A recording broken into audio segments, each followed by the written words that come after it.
Hello friends, આપણી YouTube channel game changing સાયકોલોજીમાં આપ સૌનું હાર્દિક સ્વાગત છે. આજના વિડીયોમાં પ્રોબેશન ઓફિસર, ચીફ ઓફિસર અથવા જે વિદ્યાર્થીઓનું સમાજશાસ્ત્ર છે એવા વિદ્યાર્થીઓ માટે જીસેટ અને યુજીસી નેટમાં અગત્યના પ્રશ્ન પૂછાય છે, તો એની આપણે વિસ્તૃત ચર્ચા કરીશું.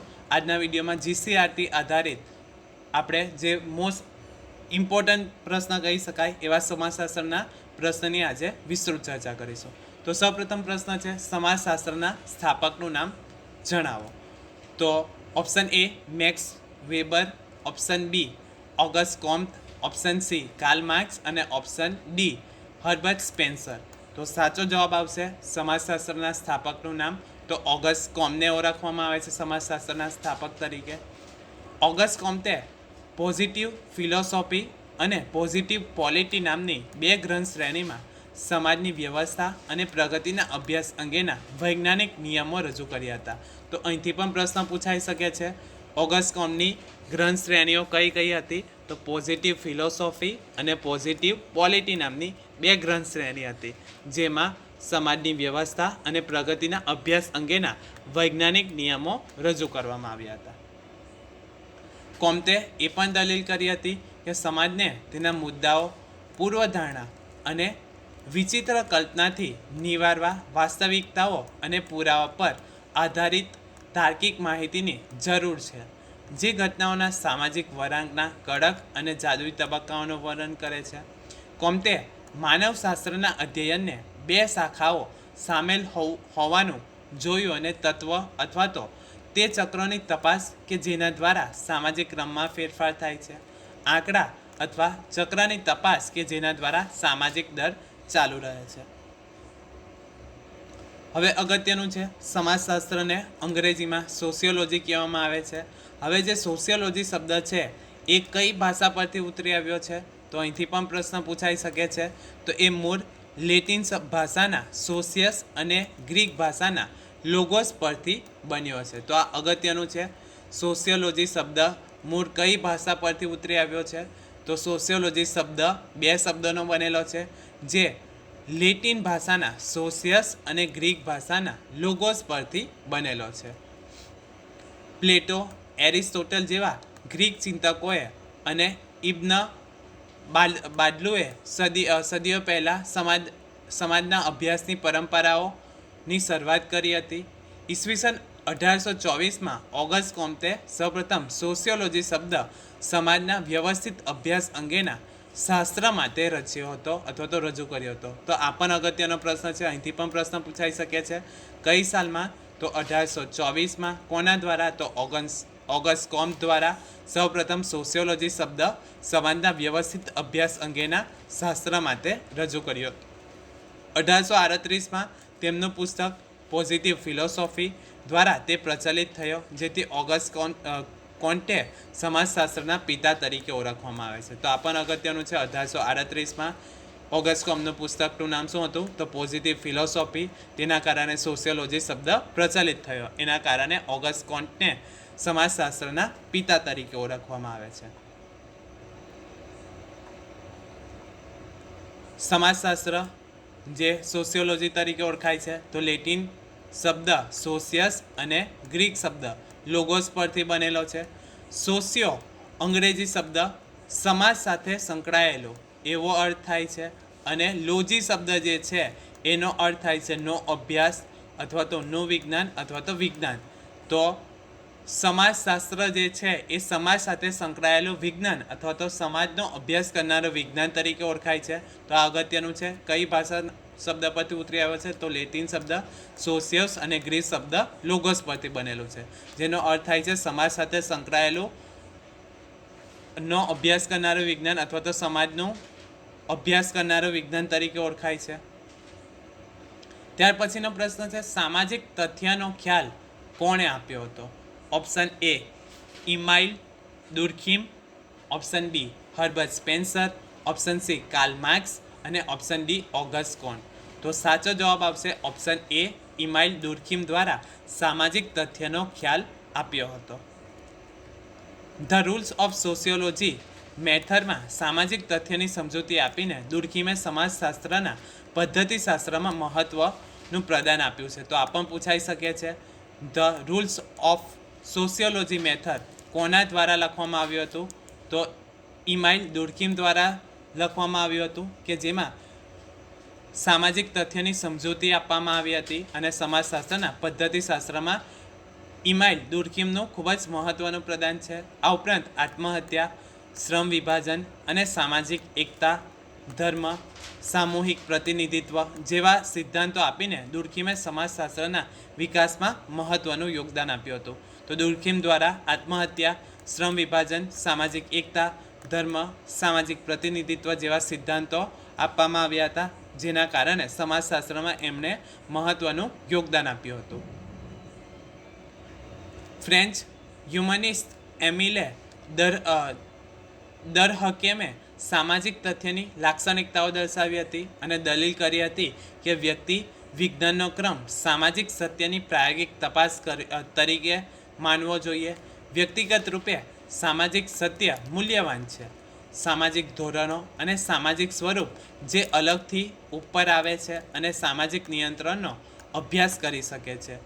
દુર્કીમ માટે સામાજિક સત્ય નાટકની રીત, ખ્યાલ અને તે વ્યક્તિની બધી બાહ્ય બાબત સામેલ છે, જેનો પ્રભાવ તેમના દ્વારા શક્તિનો ઉપયોગ કરીને ઉત્તમ દ્વારા કરવામાં આવે છે. ત્યાર પછીનો પ્રશ્ન છે ઇમાઇલ દુર્કીમના મહત્ત્વના પુસ્તક. તો આ પણ ઇમ્પોર્ટન્ટ છે કે ઇમાઇલ દુર્કીમ દ્વારા કયા કયા મહત્ત્વના પુસ્તકો લખવામાં આવ્યા હતા? તો the division of labour in society, કે જે તેમનું પીએચડી થીસીસ હતું. તો આ પણ પૂછાઈ શકે છે. The division of labour in society સાથે, અથવા તો એ પુસ્તક કોના દ્વારા લખવામાં આવ્યું છે? તો ઇમાઇલ દુર્કીમ દ્વારા લખવામાં આવ્યું છે. Rules of sociology method, suicide, elementary forms, religious life. તો આ પણ એમનું અગત્યનું પુસ્તક છે. The division of labour in society નામના પુસ્તકમાં તેમણે શ્રમ વિભાજન અને સામાજિક એકતાનો સિદ્ધાંત રજૂ કર્યો હતો. તો અહીંથી પણ પ્રશ્ન પૂછાઈ શકે છે. શ્રમ વિભાજન અને સામાજિક એકતાનો સિદ્ધાંત કોના દ્વારા રજૂ કરવામાં આવ્યો હતો? તો ઇમાઇલ દુર્કીમ દ્વારા રજૂ કરવામાં આવ્યો હતો. બીજી રીતે પ્રશ્ન પૂછાઈ શકે, શ્રમ વિભાજન અને સામાજિક એકતાનો સિદ્ધાંત કયા પુસ્તકમાં ઇમાઇલ દુર્કીમ દ્વારા રજૂઆત કરવામાં આવી હતી? તો એનો જવાબ આવશે the division of labour in society નામના પુસ્તકમાં શ્રમ વિભાજન અને સામાજિક એકતાનો સિદ્ધાંત રજૂ કરવામાં આવ્યો હતો.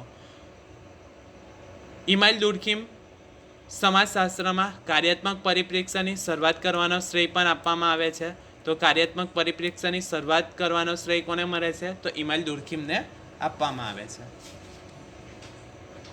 ત્યાર પછીનો પ્રશ્ન છે ગુજરાતમાં સર્જનાત્મક સામાજિક સંશોધનને કઈ સંસ્થા વેગ આપી રહી છે? Option A centre for social studies, option B Indian sociological society, option C ICSSR અને ઓપ્શન ડી 3 પૈકી એક પણ નહીં. તો સાચો જવાબ આવશે સેન્ટર ફોર સોશિયલ સ્ટડીઝ જે છે એ ગુજરાતમાં સર્જનાત્મક સામાજિક સંશોધનને વેગ આપી રહી છે. ગુજરાતમાં સમાજશાસ્ત્રના વિકાસમાં NA થુથી, IP Desai, Akshay Kumar Desai, Nira Desai, Taraben Patel, AM Shah વગેરેનું યોગદાન રહ્યું છે. તો ગુજરાતમાં સમાજશાસ્ત્ર સાથેના વિકાસમાં કોનો ફાળો છે? તો NA થુથી, IP દેસાઈ, અક્ષયકુમાર દેસાઈ, નીરા દેસાઈ, તારાબેન પટેલ અને AM શાહ વગેરે લોકોએ ગુજરાતમાં સમાજશાસ્ત્રના વિકાસમાં મહત્ત્વનું યોગદાન આપ્યું છે.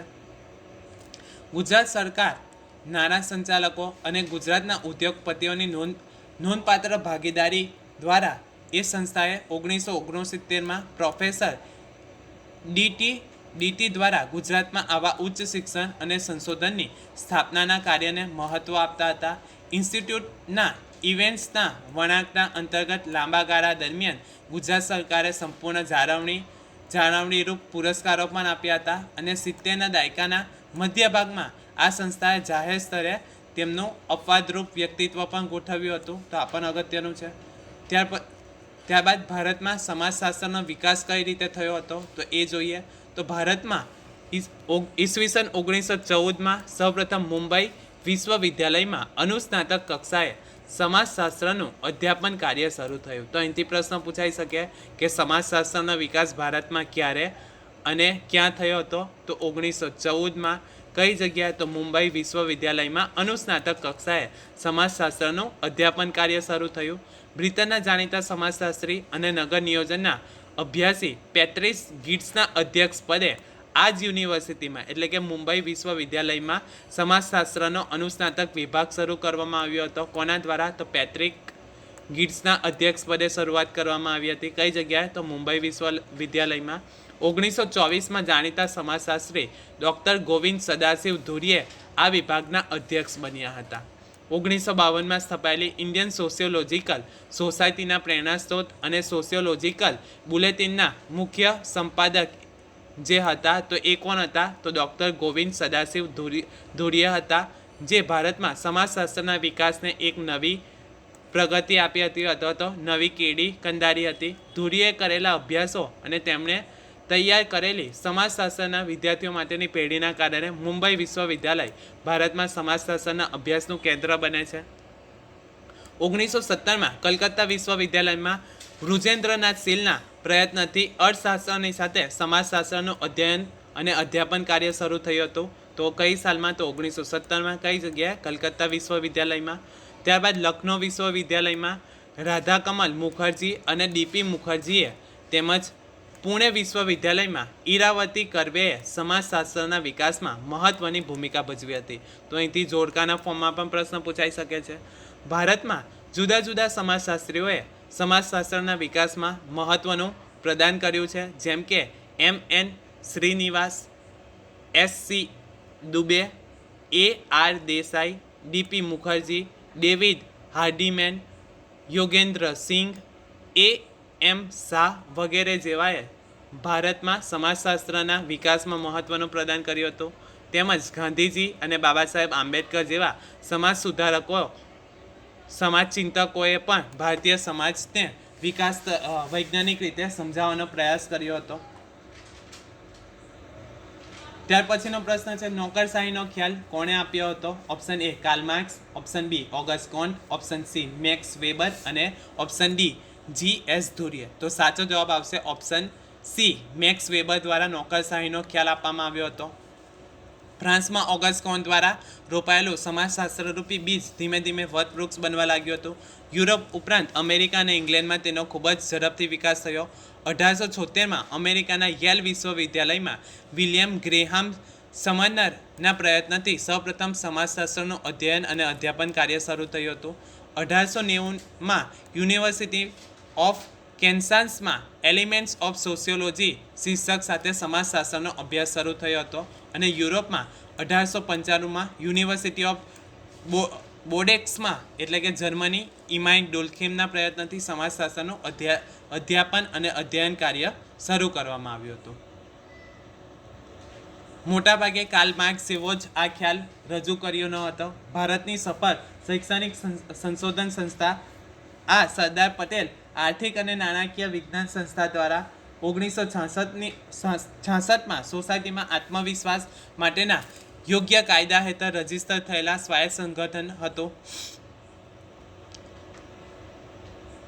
ત્યાર પછીનો પ્રશ્ન છે, ઇન્ડિયન સોશિયોલોજિકલ સોસાયટીના પ્રેરણા સ્ત્રોત કોણ હતા? Option A M.N. Srinivas, option B G.S. Ghurye, option C I.P. Desai અને ઓપ્શન ડી A.M. શાહ. તો સાચો જવાબ આવશે G.S. ધુરીએ ઇન્ડિયન સોશિયોલોજિકલ સોસાયટીના પ્રેરણા સ્ત્રોત હતા. 1924માં જાણીતા સમાજશાસ્ત્રી ડૉક્ટર ગોવિંદ સદાશિવ ધુરીએ આ વિભાગના અધ્યક્ષ હતા, એટલે કે મુંબઈમાં જે વિશ્વવિદ્યાલય શરૂ કરવામાં આવી હતી તો એના અધ્યક્ષ હતા. 1952માં સ્થપાયેલી ઇન્ડિયન સોશિયોલોજિકલ સોસાયટીના પ્રેરણા સ્ત્રોત અને સોશિયોલોજિકલ બુલેટિનના મુખ્ય સંપાદક ધુરીએ હતા, ડૉક્ટર ગોવિંદ સદાશિવ ધુરીએ હતા. આશા રાખું છું કે તમને આ વિડીયોમાં સમજ પડી ગઈ હશે, અને જો તમને આ વિડીયો પસંદ પડ્યો હોય તો વધુમાં વધુ લાઇક કરો, શેર કરો અને અમારી ચેનલને સબસ્ક્રાઈબ કરો. Thank you.